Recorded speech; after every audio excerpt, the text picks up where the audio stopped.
really tried to embrace with these ignorance and story. You know, the idea of survival, you know, for us, I think that's exciting because, you know, we crave primal sort of instincts, but, you know, we don't have that. So, you know, for me, having a character that only knows how to survive is, you know, I think for me, that's the sort of mindset I want to into. Thank you. Thank you, okay. Because you spent a lot of time on this, a lot of passion and a lot of hours. What would you tell your younger self? Any advice that you give your younger self in approaching this project? I'll say, don't worry, October 29th, 2021, San Francisco Vogue, will have a premiere. And your mom will be there. Yay, Mom. How from a producer standpoint, yes, What would I tell my younger self? Well, life, I'd say don't do it. That's honest. Oh, man. Well, no, I wouldn't change the way it happens in the world, but it's like if I knew what I knew then, like what we went through, like I keep telling we cannot, next movie better not, ever. Like if it does, we're divorced. This is a lot. That's it. So we're not doing it like the Snakehead again. But then today, we brought the poster up on the airplane. That poster outside, we carried that. It's very Snakehead. Yeah. Basically, what is He didn't want to mail it, so he's like, "Oh, let's just bring it everything on the was airplane." DIY, right? And we operated on like I said, a shoestring budget, but I don't know. It's like He doesn't like to spend money on anything. That's nicer, isn't it? Yeah. Like, you know, I mean, I tell my younger self, like, try and, like, get into circles with, you know, resources. I understand you were never shy to ask for anything on Facebook. No. Never shy, which is great. I think that's awesome. That's what it's for. I'll share something more positive, I guess. No, I think younger self, I think it was like 10 years ago I went to like a Q&A like this, and I think his name was Chris Chan, the producer from Hawaii, Superman, Chris Lee.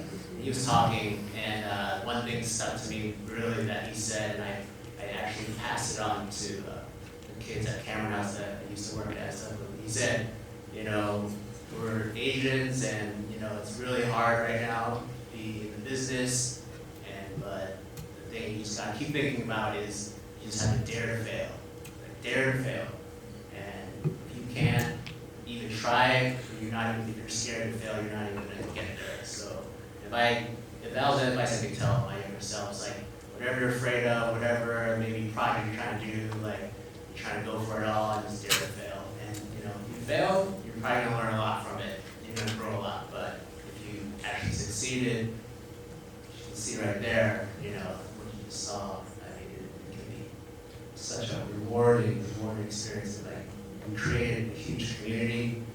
We created a lot of crazy memories.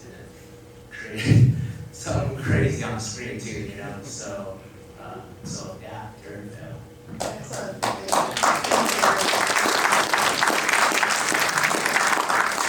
At this point, I'd like to see if there's questions from the audience, and just raise your hand if you do. I think there's.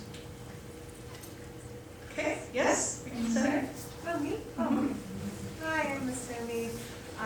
Every time I see a movie with a strong Asian lead, not being sexualized or objectified, it really makes me happy because I think we need more movies like this. So thank you. I love that piece that you shared us about. I wanted to ask, like, what was the process like for auditioning the talents? Was it an ordinary, audition, or did you know about the lead already? Or? Yeah, I think on any level, well, in the Asian American acting community, Brian's part of that.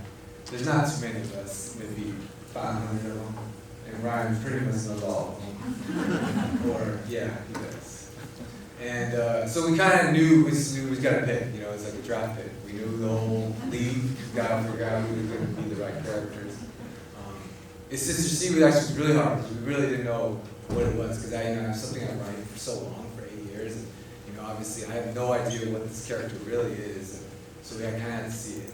And we had this whole bunch of auditions, and we had a nationwide call for auditions, and we found Suya's, and her audition just kind of like deafened us, right? It just gave us this moment of fear, and yet fear that I want to be close to, and so I think that's. And really, it's not as much me as my wife. She saw it. She says, "That's the one." I was like, "Really?" and then it was. Then I was like, "Oh, you're right. That is that." And I think Suya was amazing because she brings a level of confidence that you don't usually get to see. Jade is amazing. I mean, Jade, she was definitely part of our picks and out there. A lot of it has to do on any levels, like who's also local, who can be available at the time. And Jade was like fit perfectly with us. And it's crazy because she's been doing this for 40 years, and she's the busiest she's ever been now, right? And that's something to say about this industry because she's been this good for this long, and it's just now she's getting to work. And Sung's, I've been with him since Barrel Up Tomorrow. He's probably one of the first actors I ever interviewed on a camera, or anyone I interviewed on a camera. And we've been working, we're never really working, just friends all these years, And this is the first time I got to work with him on this level. It's great to have someone with so much experience and so much trust that I was able to just, figure it out. Someone like him, so much experience, so much stature. Kind of really validated the project as well. So then the rest of the roles, basically Brian's like, hey, can you call this? They call her, and let's get them. And we kind of got lucky to get a really awesome crew. Because I think, when the people came on set, they were like, and the new actor came on set, people were like, ooh, I like the way everybody is here. Everyone's happy, everyone's excited. This sucks, the food sucks, it's cold, but everyone's happy. And I think that was one of our spirits of this film, even though the film's so dark, but Excellent. All right. Any other questions? I see. All right. I'm going to go from the side. Over here. Happy New Year to everyone. Gary Zhang with the New Year Foundation. I just want to know what kind of research you have to do on this topic of the snakehead, right? Because it's so complex and it's very political in many ways. Because this is only highlighting one aspect of the snakehead and the coyotes and how it's that. 100%. I mean, that's actually really great question. And I think I got so deep into the research of what the snakeheads did and all the different reasons, right? And there's not one dimension why a snakehead, why one person gets smuggled, or why someone comes to America. There's not one reason. It's not always just money. It's all these different things. And there's so many different. It's such a complex world, and there's so much we don't even know because the only research we have are the ones that are caught or the ones that are actually taught. And they're saying that's maybe 10% of all the people that are coming home. And so the few research that I did, I spent a lot of time in the Virginia's community.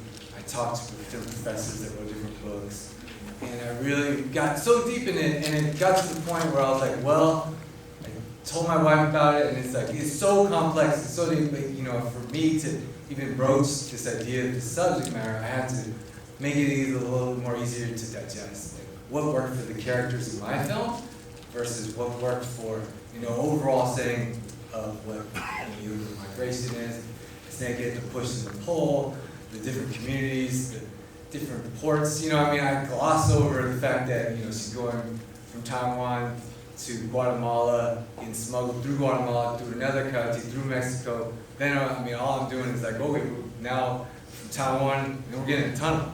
So I had more of that, but then they're like, no, we can't shoot that. That is way too much. We're going way too, and so I wanted to just, I think all art and all films, like something that's so different and so new, you kind of just want to give a taste.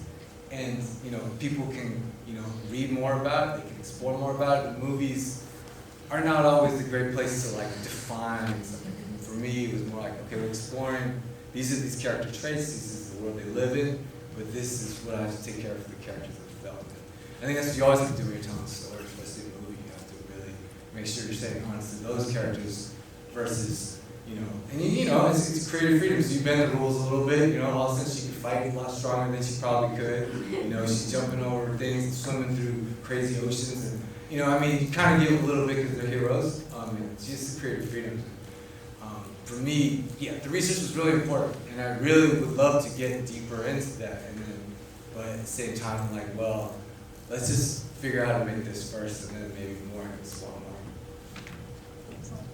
I think there's a question here. Hi, I